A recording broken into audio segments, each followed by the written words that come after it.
Hello guys दर्शन नमस्ते साथीहरू के छ खबर आरामै हुनुहुन्छ। आज चाहिँ हामी घुम्नलाई जाँदैछौँ। यहाँ हामी परिवारै जाँदैछौँ। रक्षाको मम्मी सानी अगाडि रक्षा चाहिँ हिँडी नै राखेको छ। हेलो भन।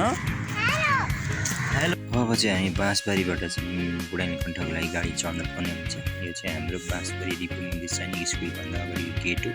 यहाँ पारी क्रस गरेर पारी गरेर हामीले गाडी एकछिन पर्खिनु पर्ने हुन्छ। रक्षा अगाडि हिँडिरहेछ, मम्मीहरू पछाडि आइरहेछ।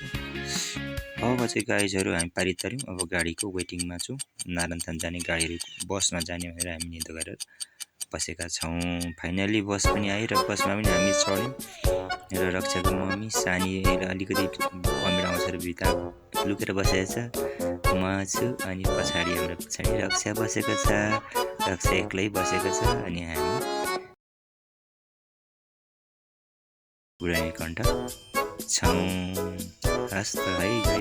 फाइनली साथीहरू चाहिँ हामी बसबाट ओर्ल्यौँ र सानी निदाएको थियो। सानीलाई उठाएर हामी चाहिँ बसबाट ओर्लिएर यहाँनिर बुढानीकण्ठको प्रहरी बिट छ। प्रहरी बिटको अगाडिबाट चाहिँ हामी बुढानीकण्ठको मन्दिर छिर्ने हामी गेटतिर अगाडि बढ्यौँ। लगभग हामी बाँसबारीदेखि हामीलाई त्यस्तै 20-25 मिनट लाग्यो होला, होइन 20 मिनट जतिमा पुगिहाल्छ।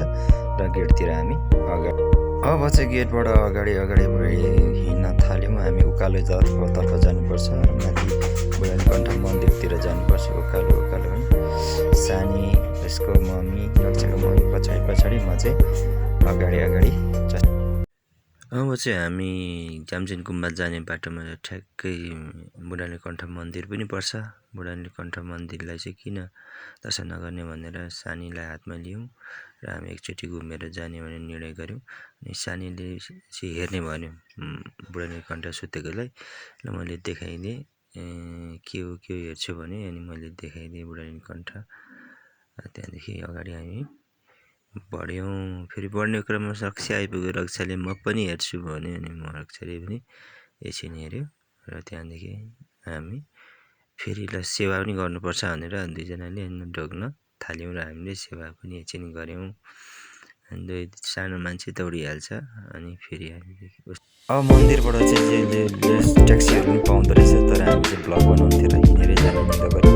रेलवे 1 किलोमिटर हिँडेर जाँदा त्यही हो, 1 घन्टा 10-20 मिनट जस्तो लाग्दो रहेछ। सानीले चाहिँ बोकेको छ।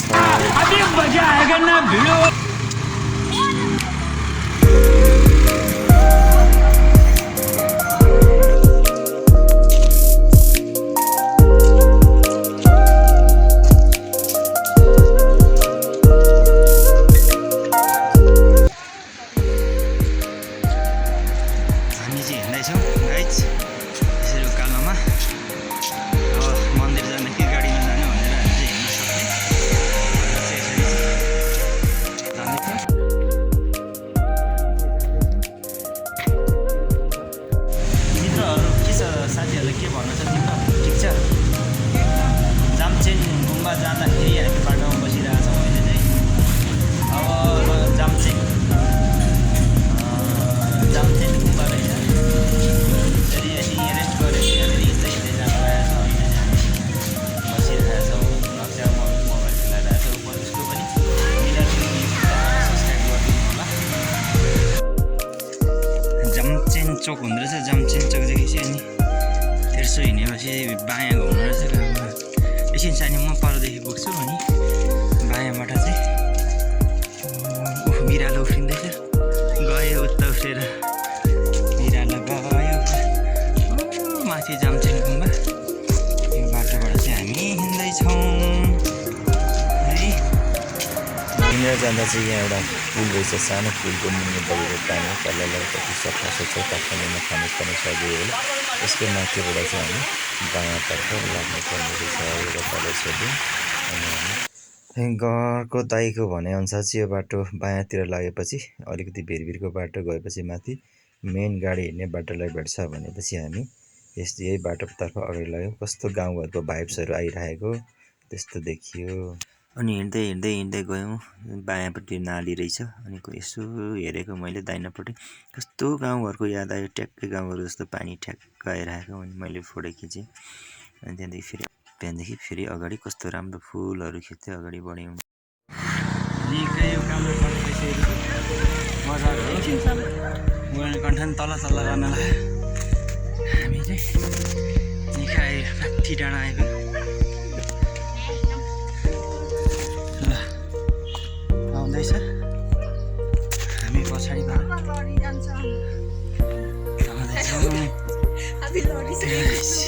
भित्तामा चाहिँ हामी चाहिँ गुम्बा आइसक्यो भनेर चाहिँ हामी भन्दै थियौँ, तर यो आइतबारे पार्कमा ठुलो गाउँ चिसिनी भन्ने ठाउँमा चाहिँ हामी ठुली गाउँ चिसिनीमा आइपुगेका छौँ।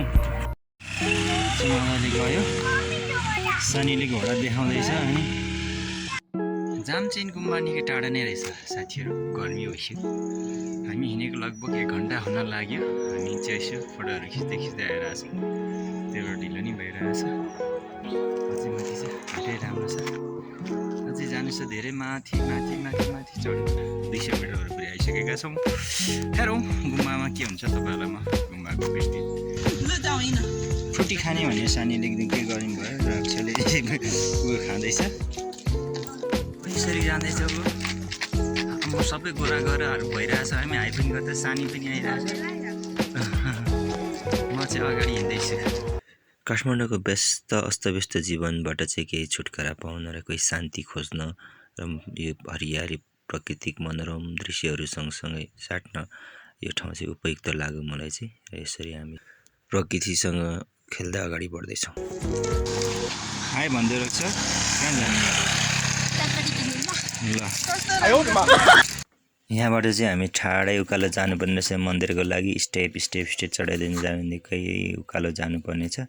सानी चाहिँ मसँग झन्डिहाल्यो। म मेरो करिब 1 घन्टाको हिँडाइ उकालो, ठाडो उकालो, लगभग 80 डिग्रीको उकालोमा हिँड्नु पर्दो रहेछ। हामी आइपुग्यो जामचेन गुम्बाकै गेटमा आइपुग्यौँ। र राइट साइडपट्टि चाहिँ यो खेल्ने पार्क रहेछ होइन, शिवपुरी थ्रिल पार्क भन्ने रहेछ, एडभेन्चर थ्रिल पार्क भन्ने रहेछ। र बायाँपट्टि छिर्नुपर्छ। बायाँपट्टि स्वाट्ट छिरेपछि चाहिँ जामचेन गुम्बाको बाटो सुरु हुन्छ। यहाँ मान्छेहरू दैनिक आन्तरिक पर्यटक विभिन्न धर्मावलम्बीहरू पनि आउने गरेको रहेछन्। यहाँबाट चाहिँ हामी तल काठमाडौँ सहर मजाले देखिन्छ। फाइनली हामी चाहिँ आइपुगेको छ, हाम्रो गन्तव्य स्थान आइपुगिसकेका छौँ। तल स्टेप चढ्यौँ, उकालो धेरै गाह्रो रहेछ। तल हेर्दाखेरि ओम मनी पेमे भन्दै हामी चाहिँ यो स्टेपहरू गुम्बाको लागि सुरु हुने स्टेपहरू लगभग 200 जति स्टेप रहेछ। त्यो स्टेप चाहिँ ठाडै उकालो हामी चढ्न सुरु गऱ्यौँ।